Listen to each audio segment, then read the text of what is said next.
I felt like, as a spokesperson for all of Earth, all right, I think I'll give you a message that I don't think no one will give you, and I'm here to say that we're doing fine. So just relax. We're in a time where everybody yells at you and everybody's bad. We're doing great, all right? I did some research, and I was like, let me look at the other planets. Let's see how good they're doing. And I don't want to, it's unbelievable. They're nowhere right now. Some of them have too many moons. That's how stupid they are. And so let's calm down, all right? We're so much farther ahead. They haven't started, and we're almost done. So let's celebrate being first. Don't be sore winners. Who do you guys think is the most famous celebrity from Texas? Who do you think of when you think of Texas? Matthew McConaughey. That's kind of what I think too. I do think of him. Yeah, he's the first guy I think of. I think of a lot of country singers too. Willie Nelson, yeah, I think George Strait, Billy Joe Shaver, George Strait for sure. Amarillo by Morning, yeah, Up from San Antonio, yeah, it's a Helium reference. I think possibly. of Rogan now too. I think Texas. I'm just thinking of the names that jump in when I but would you say Rogan? He's not from Texas, but he's Texas. Yeah, that's weird, but I don't think it's like born and raised like Texas. Yeah. I think if you're like, I live in Texas now, like yes, Rogan's in Texas, so everybody knows he's in Texas. Elon Musk is in Texas. Didn't he move his? I don't know if he lives there. They're in Austin. Yeah, Waylon Jennings says it don't matter who's in Austin. Bob Wills is still the king. That's what he says. Who's that? Bob Wills was Texas and the Texas Playboys. He had the swing band. During World War II. A Western swing band. Yeah. Bob Wills. So Bob Wills was pretty big at one time. Yeah. I don't know if you guys think about Bob Wills when you think about Texas. I haven't thought about him much, no. Our daughter still sleeps in our bed, too. And parents don't like that when you say it. They're like, you got to keep them outside. Don't look at them. It's my fault. So we had a kid late in life. We have one kid. And so we're kind of hitting all the sites. And when I get home, I travel a bunch and I get home, I'd want us to all sleep in the bed together. And I've kind of built up a habit now, and it's happening. So it's tough, though, because kids don't know how to sleep. She makes king bed feel like a twin. I'm on the edge. When I sleep alone in a hotel, I have to sleep with my head on the nightstand. It's the only way I know how to go to bed. She gets sideways, upside down. If you woke up upside down tomorrow, you would go to the hospital. She's also apparently going through menopause because she's the hottest human being that's ever lived. I'm freezing at night. She just kicks all the covers off, and you're like, yeah, no, you go ahead. It's your bed. We're lucky to be in it.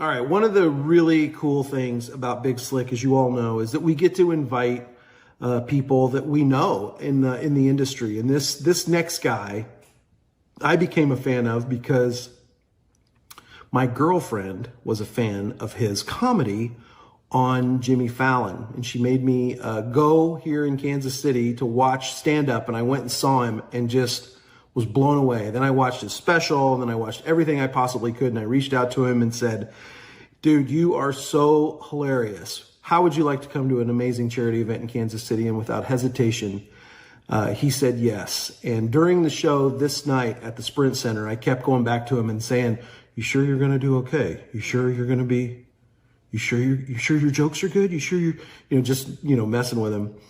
He proceeded to get up and tear the Sprint Center down. I've never seen a crowd rush to give a standing ovation like I did that night. Ladies and gentlemen, may I introduce you to my friend, Nate. How do you say his last name again? Nate Bargatze. Enjoy. This next comedian we're bringing to the stage is one of the hottest comedians there is right now. He's got an amazing Netflix special on right now called The Tennessee Kid. His name is Nate Bargatze. He's here to perform for you right now. Give him a big Kansas City welcome. Yes, yes. Nice. We got him. We got him. All right. Thank you. Thank you. I'm going to put this energy pretty late in the show. This is what my energy is. Dustin? Look, thank you for having me here. This is very exciting. Got to play some sports softball. Struck out, but, it's just a pretty big yellow ball. And I like to play, I play a lot of sports. I like to golf. And recently I was golfing, and I got done, and I was very hot and gross. So I wanted to change my shirt before I drove. So I'm standing in the trunk of my car in the parking lot. I take my shirt off, and this old man walks up, and he goes, "Olivia?"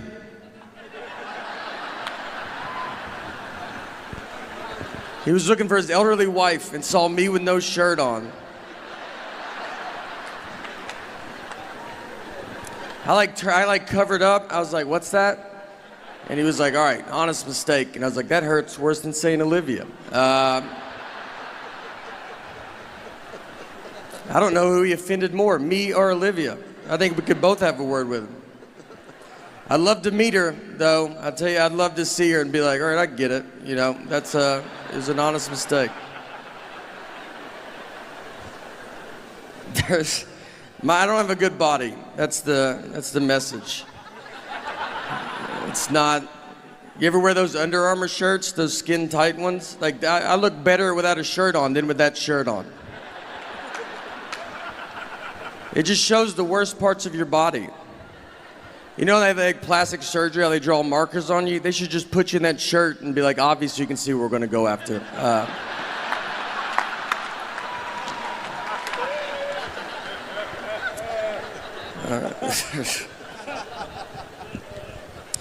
We did play softball. I did do some sports growing up. I played baseball, and when I was 13, I was playing baseball. One time I was up to bat, and I got walked. So I take my base, I get to first base, and I turned around, and the catcher was still standing there, and he was holding the ball. He's like staring at me, like he was daring me to run. And I was like, "All right, dude, I'm gonna go." So I ran, he threw it, over through second base, ball goes in the outfield. I run to third base, the outfield grabs the ball, they overthrow third base. My third base coach is telling me to go home. This is about to be an inside the park home run off a walk. I won't be on SportsCenter. This is the biggest play that's ever happened in baseball. I slide, there's a play at the plate, and the umpire then tells us that it was only ball 3.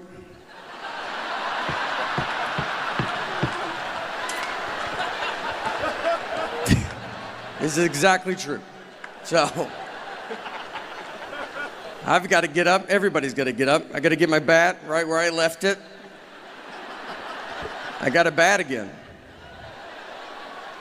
It's 3 balls, 2 strikes. Next pitch, immediately strike out. I'm exhausted and just over baseball.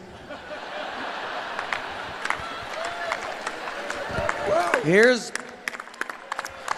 what I learned though that day. Here's what I learned. I learned that if you're confident, you can get away with quite a bit. Because no one tried to stop me, and they should have. They knew I wasn't supposed to go. That's why the catcher was holding the ball, because he was like, "I don't think he's supposed to be going yet." And then I just run to second. He's like, "Guess I'm wrong. No one's that dumb." And then he launches it into the outfield, who's barely paying attention. The umpire figures it out, but it's just easier to let me get back to him.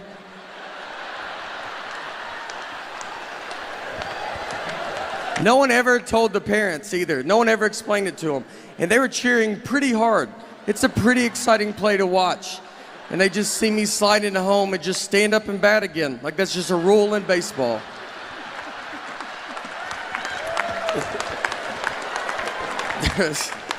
And you know what?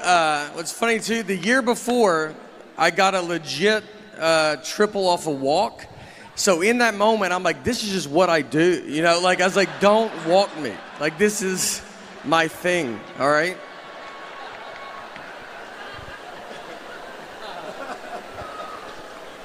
I'm a pretty dumb guy. That's the general.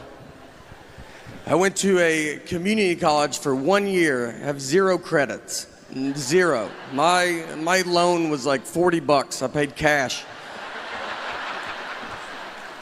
All my classes were outside. We never went inside the building. We would meet at a picnic table outside because our teacher was like, you guys will all be working outside one day. So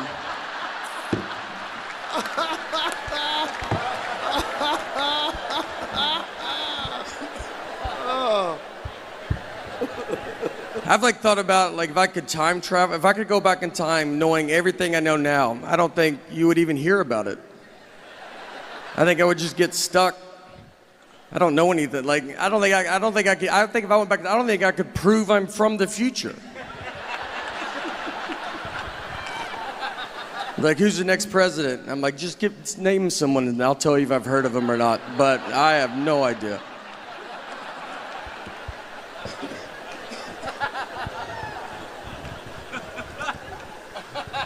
I am married as well. It's fine, you know, you just do it.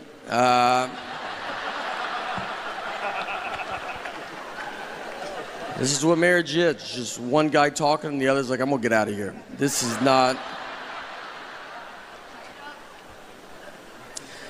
My wife, one time we were out on the lake with some of our friends and we were floating around in the water and there was a guy in a boat right next to us, and my wife was like, oh, that's my ex-boyfriend in that boat. I didn't know who he was. She didn't have to say anything at all. She was just basically like, are you having fun? Because I would like to put a stop to that, and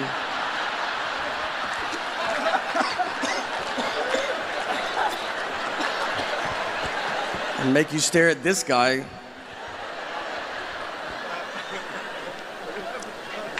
So I was staring at him, and then I looked at her, and she was staring at him, and I felt like she was staring at him to see what her life would be like if she didn't marry me. So I started staring at him to see what my life would be like if I didn't marry her. I mean, we were putting so much pressure on this guy, and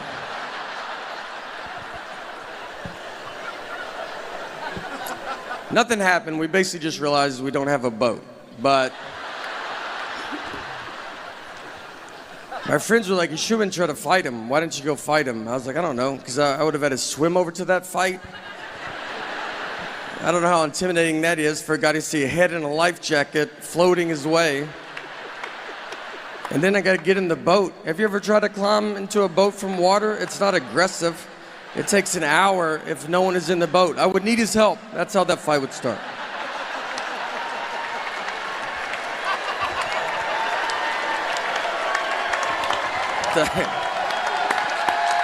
Oh, thank you. Is this all right?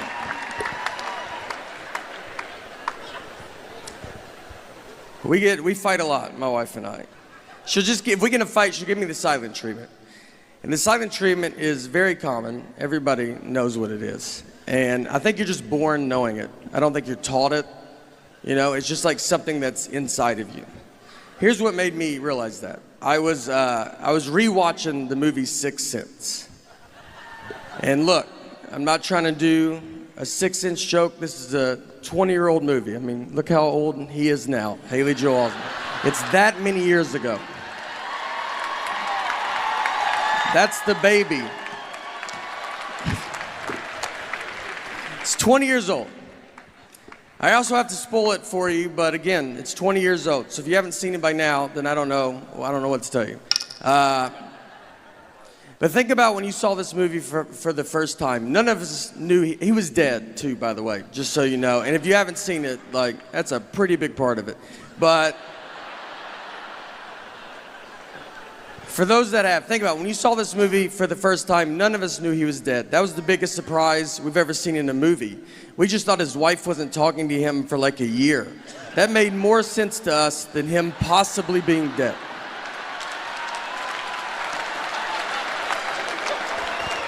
And they don't hide him dying. A guy shoots him with a gun to start the movie. And we watched it for 2 hours, just like, this is what a movie about marriage. This is what marriage is like. Even if you get shot, it's your fault.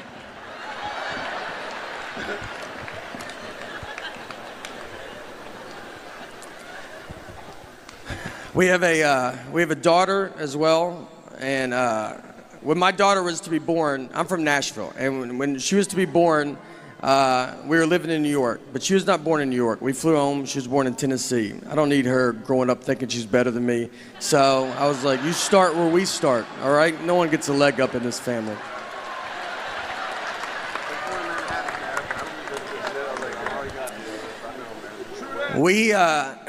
I love having a kid. Kids have very weird energy. Like their energy is like they want to fight you. They stare at you. They stare at just strangers for so long. And you try to stare back like, I will fight you in front of everybody. And they just look through you. Like, please, I would love it if you tried. I'm a big chain guy. I go to a lot of chain things. I just like to go to businesses that are doing good everywhere. I'm a big McDonald's fan. I go there quite a bit, and I take my friends, and every time I go in there, they're like, I haven't been here in forever. It's like, don't act like I'm the one keeping them afloat, all right? They're doing real good. So I went in with a buddy of mine, another comedian named Louis J. Gomez. And me and Louis, we go in, we ordered our food at McDonald's, and we sit down at our table. And then Louis went to the bathroom. He left me alone with his food. So I was like, you know what? I'm going to play a prank on him. So I grabbed his hamburger, I unwrapped it, I took a bite out of it, and I wrapped it back up and put it back on his tray. That's my big prank, right? Like when he comes back from the bathroom, I'll be like, dude, did they just eat your burger? That's crazy that they're doing that, right? Is that crazy? It's a dumb prank. It's harmless. It should never leave the table. All that should happen is Louis should come back, he should open his burger, and his first reaction should be to look at his best friend who's sitting with him, who also, by the way, dabbles in comedy, and just be like, hey, I just want to run this by you before I unexpectedly go freak out on this entire McDonald's. That's what I thought would go down. Just a little, hey, did you touch my food the only time it's out of my sight? I just want to know before I try to fight a group of people that are going to be pretty confused on why they're fighting. But instead, I got to learn I'm friends with a lunatic and a guy comfortable fighting McDonald's employees because he opened his burger and could not have ignored me quicker. He looked at them so fast, almost like he expected them to do it, like it's happened before. And he's like, again with this. I will fight all of you till I find out who ate my burger. And he gets up, he starts walking towards them. I can't believe it's working. We have gotten so much farther than I'm prepared to get. So I just grabbed him. I go, dude, I ate it. Like, why would you not look at me once to see if I did this? And I get him to sit down, and it's weird. Like, everybody's looking at us. It takes 10 minutes for people to quit filming us with their phones. And it hits me. I'll just sit there. I was like, you're gonna get killed one day, man. I was like, let's pretend I'm not here. Let's pretend that someone did eat your burger that worked at this McDonald's. You're just gonna go blindly fight him. Not even try to size him up, see what he looks like. Do you really think you could beat up a guy that is apparently pretty confident in himself, that he's making burgers, he's then eating them, and then he's wrapping them up and just sending them out to whoever? You don't think that guy's probably the greatest fighter of all time? I think you're gonna walk to the McDonald's counter and be like, who ate my burger? And all the McDonald's employees are gonna part ways. They know exactly who you're talking about. And in the very back, you see a guy cracking his neck. He's got his fist in the fryer, doesn't even know it, just warming his hands up. All right, that's it for me. Thank you guys for letting me come out, honestly. I appreciate it. Thank you. Thank you. Thank you. Unbelievable. Nate Bargatze, everybody. Nate Bargatze.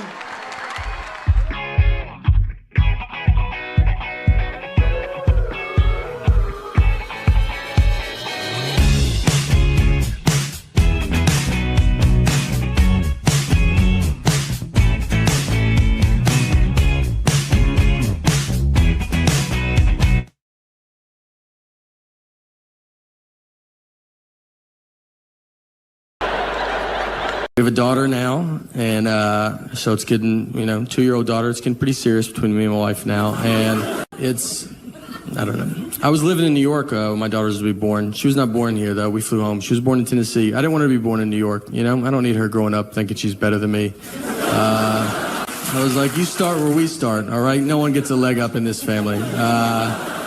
It was wild. I remember, like, on the way to the hospital, I was, like, telling my wife, I was like, look, I don't want to see anything, all right? It's going to be gross. I wished it was, like, the 50s when they didn't even let men in the hospital.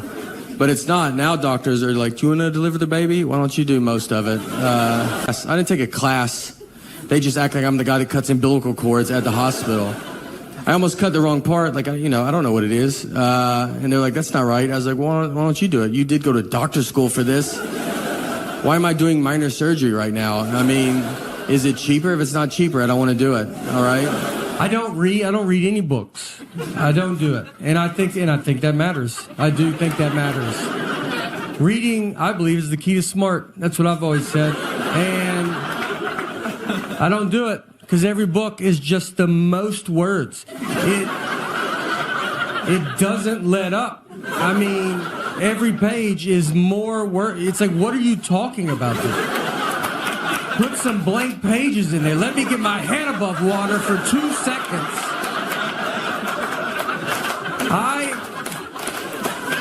I want to defend all these kids with peanut allergies. I don't think they get defended. They get yelled at by adults. We got a lot of adults addicted to peanuts in this country, and they're furious. And we just have adults are yelling at these children like they chose it. Like when they were born, the doctor goes, hey, do you want to be a nightmare to everybody? Every scenario is life and death. You ever been on a plane? They just go, all right, everybody, can't have peanuts today because that loser kid right there. And these grown-ups are booing them. I mean, they're just, the only reason I'm on the flight is for the peanuts. I don't even know where it's going. Me and my wife fight a lot, like normal fighting. It's easy to fight when you're married, I think. Marriage and prison are the two easiest places to start to fight. Everybody's really tense and on edge. No one remembers why they got there. My wife will get mad like when I hang out with my buddies. She's always like, oh, you always have so much fun with your friends. You always laugh with them a lot. You never laugh that much with me. It's like, yeah, I hang out with professional comedians. It's a pretty good time, Like, they make jokes, new jokes every day. She doesn't make jokes ever. She makes a lot of lists. She does do lists. I went to college, all right, and I did not. But she did not study chocolate milk. When is it good and not good for you? There's a guy you don't want technology all the time. She just sits there on her iPad. She wants to be a YouTuber, which as a comedian makes me furious. She watches all these kid YouTube videos, and now she makes her own videos. It's just her sitting there going, hey guys, what's going on? Click the links below, subscribe, leave a comment. None of this is anywhere but my phone. I got 90 hours of this, not on YouTube. Me and her mom are the only subscribers. She just watches kids playing with toys, too. Like, that's what's crazy. It's not like a show. I'd be fine if she watched a show. She watches just a kid that's like, hey, you don't have this toy? I do. You want to see me open it? It's got 5 billion views. It looks like we buy her nothing. Like, we just show her, if you want to watch a kid have fun, but you're never going to have fun in this house. She runs everything because she knows everything. Like, I don't know any stuff. Like, I don't know how much money we have. Like, could not even ballpark it. I don't even know where it's at. And I don't even know how to get it if I had to get it. What bank we go to? I don't know. Like, I can't get robbed because, like, if some guy's like, let's go to the ATM, it's like, well, I guess we gotta wait for my wife to get here. She can't leave me because I wouldn't know how to get stuff, Like, she can't even die. If she starts dying, I'll die so much faster than her because I don't know what to do. Like, I don't have to call her mom and be like, hey, did she ever bring up bank stuff to you at all? Did you ever talk about that? Or what did she do for a living? Do you know? What was her deal? My dad, too. My dad has surgery 8 times a year, probably. And he loves it. He had surgery because he was addicted to Afrin, the nose spray. Look, I've been addicted to Afrin, the nose spray. If you don't know what it is, I would honestly tell you not to get involved. It's one of the best things I've ever been part of. Solves everything immediately.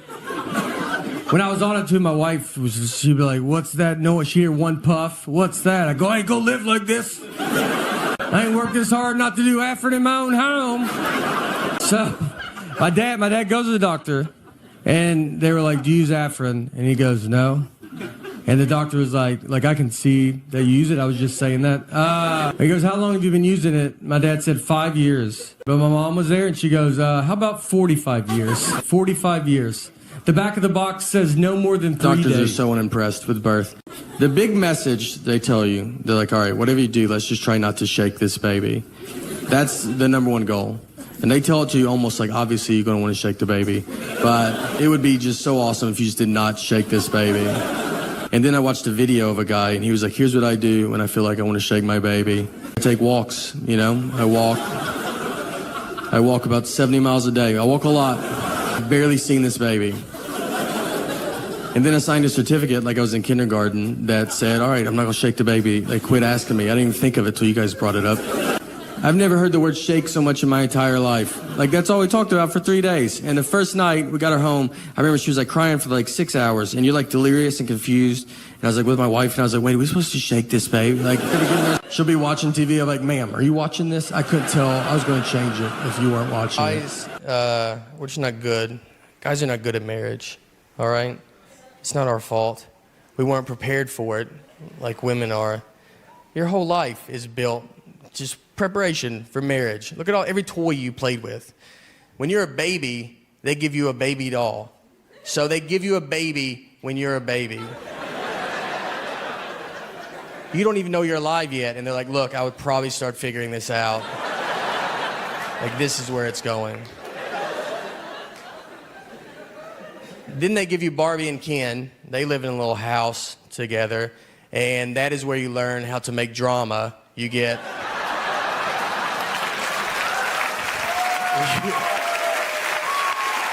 You get the best. You're the best.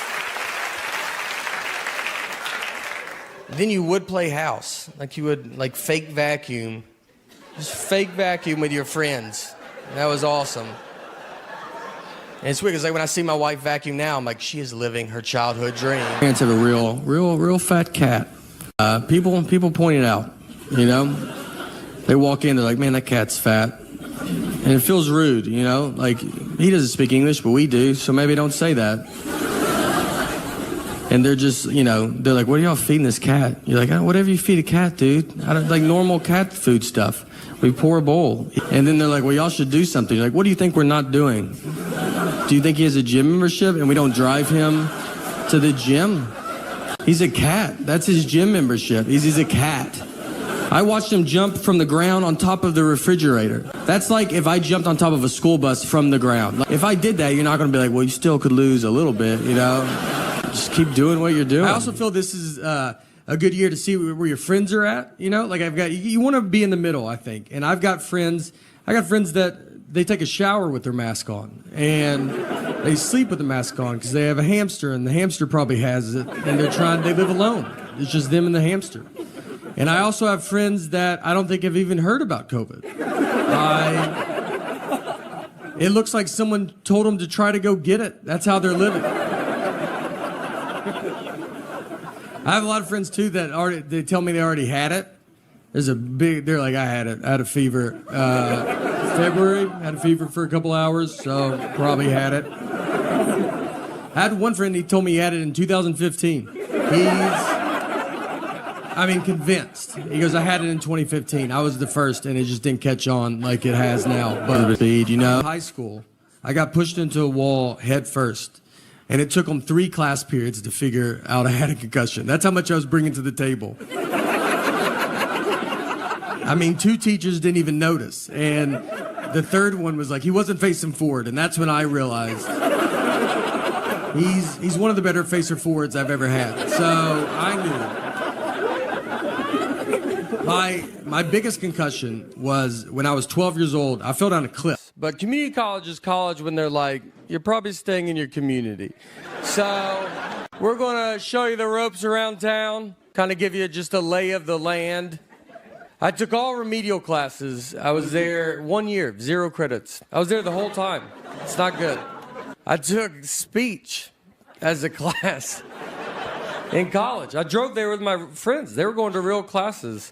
They'd go to like business math or something. I don't even know what a class is called. Because I was like, I'm going to speech. I think I'm a different part of the campus. We stay in the same room and our teachers rotate. How about you guys? This old man walks up to me and goes, Olivia? He was looking for his elderly wife and saw me with no shirt on at a car that he does not recognize. None of this is enough to not make him say it. He was like, Olivia? I covered up and I was like, what's that? And he was like, all right, honest mistake. I was like, God, that hurts worse than saying Olivia. I don't know who he offended more, me or Olivia. I think we could both have a word with him. I'd love to meet her, though. The end of the night comes. Everybody's drunk. Station. My parents are getting older. So my mom, we had her go pick up our daughter recently at a friend's house, and I texted her the address. She drove to the wrong house. So she knocked on the door. Another grandmother answered. Well, this is not good. This is like two dogs seeing each other through a fence. They're going to be there for a while, you know? So my mom, she knocks on the door. My mom goes, is my granddaughter in there? And that lady goes, I have 3 grandsons, so no solution. Just 2 grandmothers. Just, do you have stuff? I have stuff too. They talked for 30 minutes. It's a wrong door. I had to go get my daughter, then find my mom. It's supposed to be a clean show. I'm bringing this filth into it. I don't say the word sucks. Like, this sucks. I don't, because that was a very bad word in the 80s. And look, I'm sorry to say it now. My dad took us to see the first Karate Kid at the movie theater, and they said sucks in it. And right when I heard it, I looked at my dad and I go, what kind of trash you bringing us to? I was not allowed to watch anything. I mean, when they made The Simpsons, it was like, I guess they're just showing R-rated TV shows now. She does whatever she wants. She turned 18 and got a tattoo. And I was like, well, you're going to get in pretty big trouble when they find that out. And she goes, I'm 18. I can do whatever I want. I go, yeah, well, I'm 28 and I'm still hiding wine, so I don't think you can. Pardon my language, but I think it stinks what's going on. I think it stinks. In a boat. Guys are not good at marriage, all right? It's not our fault. We weren't prepared for it like women are. Your whole life is built just preparation for marriage. Look at every toy you played with. When you're a baby, they give you a baby doll. So they give you a baby when you're a baby. You don't even know you're alive yet, and they're like, look, I would probably start figuring this out. Like, this is where it's going. Then they give you Barbie and Ken. They live in a little house together, and that is where you learn how to make drama. Then you would play house, like you would, like, fake vacuum. Just fake vacuum with your friends. That was awesome. And it's weird, because like when I see my wife vacuum now, I'm like, she is living her childhood dream. She's made it. As a guy, we don't have any of that. What do we play Fort? You got to keep everybody out of where you are, especially girls. The only toys we had were Transformers and Ninja Turtles. Those are not even real things. None of them had wives. They weren't married. I never played with my Ninja Turtles, and I had them going to fight Shredder. And then Michelangelo was like, hey, can y'all give me 2 seconds? My wife just showed up, and she looks furious about something. What do you want from me? And she's like, what are y'all doing? What's that April skank doing here? You're like, listen. She's a reporter. I got in trouble with my wife because, like, on her last birthday, I got her an oven. All right, pretty nice oven. Take it easy. And the reason I bought an oven, because, like, I know, like the vacuum, her other favorite toy as a kid was the Easy Bake Oven. So to go with her big girl vacuum. I got her a, like, grown-up adult oven. Like, there was heart behind it. Like, that's not, that's not impressive. If she came home and bought me a truck and it turned into a live robot, I would lose my mind, freak out. One of the best fights we got in, the fight wasn't good, just ridiculous fight, was over the saying one fell swoop. Just over the saying. And if you're a newlywed, you're like, well, that doesn't make sense. You're right, it doesn't. This is a double-digit married fight. This is when you've already done all the dish fighting or the putting your clothes away fighting. This is when they're trying to mentally break you. They got you almost how they want you, and this is the one that sends it over the edge. So my wife, she wanted to go visit her parents one weekend, and her parents are divorced, and which has been hardest on me, to be honest. That's something people don't talk about, you know? When you marry into divorce, I mean, they divorced because of her, not me, so why do I have to go to 50 different houses? So she wanted to go visit her parents, and shit, I want to do it in one fell swoop. Now, I've never heard my wife say the phrase one fell swoop. We've been together 20 years, she's never said it. And it felt like someone that day told her, hey, you should start using one fell swoop more. And she goes, I'm about to call my husband, and goes, perfect, use it 40 to 50 times on him. So she calls me and she goes, I want to go visit my parents and I want to do it in one fell swoop. And I go, all right, let's do it in one fell swoop. She goes, I want to do it in one fell swoop. I go, let's do it in one fell swoop, you know? Let's swoop it up, I'm down. And she kept saying it, one fell swoop, one fell swoop. I mean, over and over again. And then when she went to describe this one fell swoop trip, she goes, we'll go to my mom's, come home, then go to my dad's.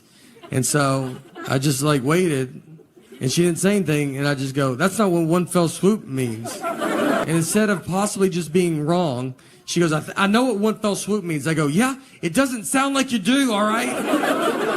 And we have the same last name. I can't have you out there in a one fell swoop conversation. What do you think two birds, one stone mean? Let's just go through them all. I don't know if you know any of these. She hangs up on me. So I get home, and you know when you walk home and you've been in a fight, and you're like, all right, how long is this fight? Is it happening still? Is it over? I don't know. I got to fill it out, you know? She never uses words like sorry. I'd love to hear that. I mean, that's a word she definitely doesn't know what it means. And I say it all the time. I walk around the house with just a sack of sorries, just handing them out all day. I try to give her some, like, would you like to carry some of these? She's like, I don't have pockets, so I'm good. We didn't talk that whole night. I mean, we're just sitting there, our daughters, like, we're watching TV, eating, and I'm like, hey, you know your mom's crazy, right? And then she's like, did you do your homework, or you don't want to be dumb like your dad? And then your daughter's just like, are y'all lunatics? So I'm laying on the couch, and my wife just came over, and she kisses me goodnight, and then she went to bed. And that was it, you know? That was like, I felt like it was her sorry, I guess. But she didn't say it. And so I was like laid there, and I'm just thinking about it. And you think about it a lot, because you're like, all right. Because you learn, the longer you get married, sometimes it's like, just let stuff go. You know, who cares? And the next morning, I get up, and I kind of still wanted to talk about it. Because we didn't talk all night, you know? So I went into her, I was like, look, I got to tell you, I mean, it's just not what it means, you know? And that got it going real good. But I felt so good about this argument, you know? I thought about it all night. I was like, you got this one in the bag, man. You should bring it back up. I'm not trying to date her anymore. I'd like to win a fight. We're going to die together. I almost woke her up in her sleep. That's how much I was so excited. I almost just started shaking her going, it's not what it means. Our marriage almost ended in one fell swoop. So she runs everything because she knows everything. Like, I don't know any stuff. Like, I don't know how much money we have. Like, could not even ballpark it. I don't even know where it's at. And I wouldn't even know how to get it if I had to get it. What bank we go to? I don't know. Like, you know, I can't get robbed because, like, if some guy's like, let's go to the ATM, you know, it's like, well, I guess we gotta wait for my wife to get here. She can't leave me because I wouldn't know how to get stuff, you know? Like, she can't even die. If she starts dying, I'll die so much faster than her because I don't know what to do. Like, I don't have to call her mom and be like, hey, did she ever bring up bank stuff to you at all? Did you ever talk about that? Or what did she do for a living? Do you know? What was her deal? Me and my wife fight a lot, like normal, you know, like normal fighting. It's easy to fight when you're married, I think. Marriage and prison are the two easiest places to start to fight. Everybody's really tense and on edge. You know, no one remembers why they got there. My wife will get mad, like, when I hang out with my buddies. She's always like, oh, you always have so much fun with your friends. You always laugh with them a lot. You know, you never laugh that much with me. It's like, yeah, I hang out with professional comedians. It's a pretty good time, you know? Like, they make jokes, new jokes every day. She doesn't make jokes ever. She makes a lot of lists. She does do lists, though.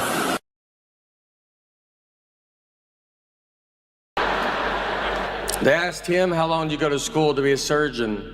You know, and he's like 54 years or whatever. It's like and they asked me, they're like, how long to be a comedian? I was like, you're good now. So she will put the old ketchup with the new ketchup. That way your ketchup's always gross. Toothpaste.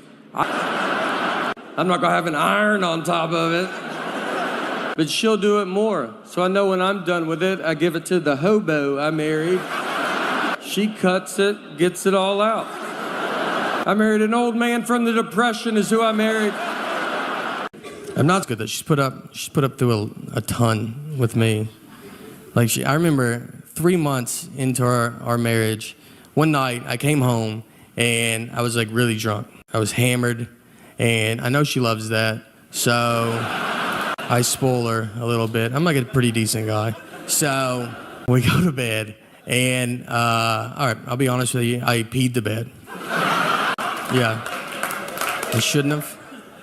I was pretty good though. I kind of like blamed it on her. Like I remember, I just woke up and I go, hey, what's wet? All right, did you pour a perfect circle of water underneath me? A flawless circle.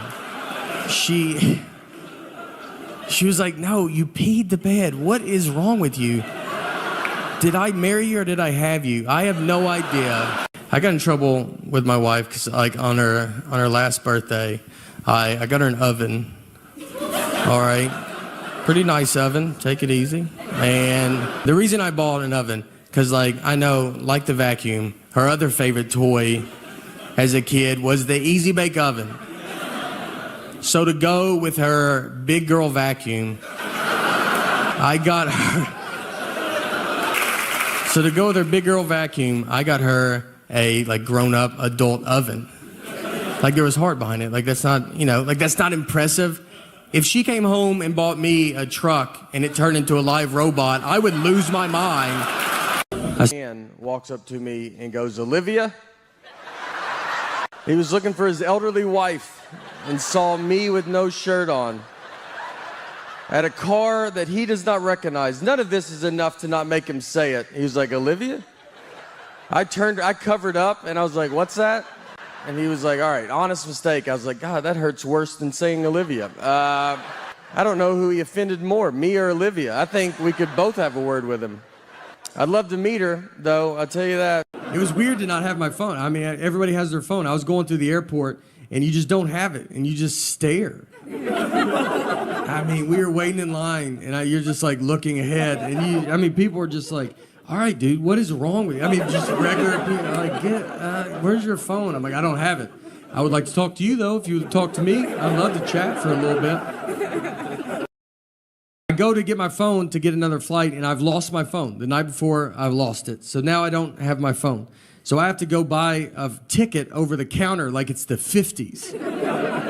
And when you walk up to a counter, they don't expect you to be buying a ticket like that. I got up there, and they were like, all right. I was like, I would like one ticket to Austin, Texas, please. And they said, all right, go buy it, and don't be weird about it. I go, nope, I'd like to write a check to you for one ticket to Austin, Texas. And they didn't have a flight, so I have to do that at every terminal. I just have to keep going. One ticket to Austin, Texas, please. I finally found a flight, but the girl behind the counter, she's never sold a ticket like that. She's like, I've worked here for 10 years and no one's ever done this. That's the hard part. You got to get these kids off. Or you don't want technology all the time. She just sits there on her iPad. She wants to be a YouTuber, which as a comedian makes me furious. She watches all these kid YouTube videos, and now she makes her own videos. It's just her sitting there going, hey guys, what's going on? Click the links below, subscribe, leave a comment. None of this is anywhere but my phone. I got 90 hours of this, not on YouTube. Me and her mom are the only subscribers. She just watches kids playing with toys too. Like, that's what's crazy. It's not like a show. I'd be fine if she watched a show. She watches just a kid that's like, hey, you don't have this toy? I do. You want to see me open it? It's got 5 billion views. It looks like we buy her nothing. Like, we just show her, if you want to watch a kid have fun, but you're never going to have fun in this house. Look, I want to defend all these kids with peanut allergies. I don't think they get defended. They get yelled at by adults. We got a lot of adults addicted to peanuts in this country, and they're furious. And we just have adults are yelling at these children like they chose it. Like when they were born, the doctor goes, hey, do you want to be a nightmare to everybody? Every scenario is life and death. You ever been on a plane? They just go, all right, everybody, can't have peanuts today because that loser kid right there. And these grown-ups are booing them. I mean, they're just, the reason I'm on the flight is for the peanuts. I don't even know where it's going. I remember nothing from school. People talk about history to me, and I'm like, I don't know when you guys learned that. I think we skipped all of this. I almost didn't graduate high school. I had an F in science. I was taking a class called science my senior year in high school. I mean, I had an F, and my dad went and talked to the teacher and just said, look, just give him a D. He's not going to do science stuff. And the teacher agreed to it. She was that confident I wouldn't touch the science world. We took ACTs, and I got a 17 on it. And if you don't know ACTs, I mean, 18 they're like, that's not good, man, but you made it. 17, they're like, are you enrolled in this school? Like, what are you doing? God forbid I go to a store she has a coupon for. I mean, I'll be walking into the parking lot just to get a call. Don't buy anything, I have a coupon. I'm like, do you think I'm gonna come home and get that coupon? Is that what you think's about to happen? I'm gonna try to pay more now that you called. I don't even know if Target allows that, but I'm gonna try to negotiate up on this toothpaste. You better hope they don't ask me to round up. I'm rounding up. I hate coupons so much, and she's addicted to them. She will not let me leave. Like, I got a coupon. I'm like, I just feel so stupid. I'm buying deodorant, and I'm like, I don't have all the money, but I'm almost there. But I do have this coupon. One day, I hope to be able to pay full price. We are saving up as much as we can. My wife gets mad because I don't like any of her photos. She's like, why don't you like any of my photos, you know? And it's like, is this not enough, us living together and stuff?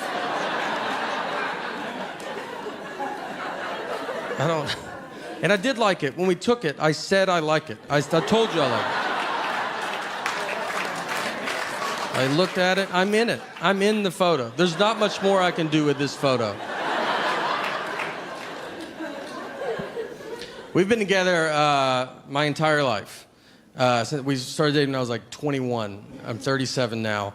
And like I went from like my mom to her. So I don't even know what it feels like to not have some lady be like, I don't know if I would do that, you know.